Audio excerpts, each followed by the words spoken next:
Мать-героиня Кузия Байдулла Кызы приехала на праздник с дочерьми из Сюлюкты. Они преодолели почти 1000 километров, чтобы мама получила заслуженные поздравления. Мы приехали издалека, очень рады, что нас пригласили на такой праздник. У меня 7 детей, старший работает травматологом, у остальных тоже семья.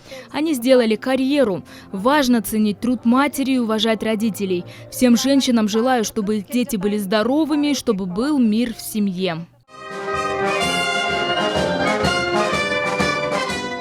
Встречали приглашенных музыканты военного оркестра, что придавало особую торжественную атмосферу.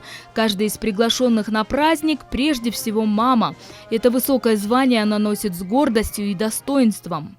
Бардык энелерге эне деген өзү 3 тамгадан турганы менен өзүнүн тетиги чоң дүйнөсүнө эбегейсиз зор нерсени камтыган. Мама – самый главный учитель и пример для своего ребенка. Она показывает ему, как нужно вести себя. И то, что ребенок поступает плохо, во многом вина матери.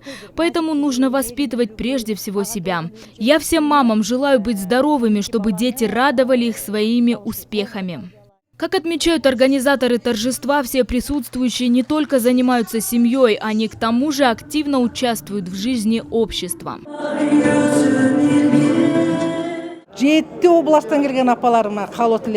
Дорогие наши мамы, вы самое дорогое и ценное, что у нас есть. Пусть вас обходят все беды и невзгоды.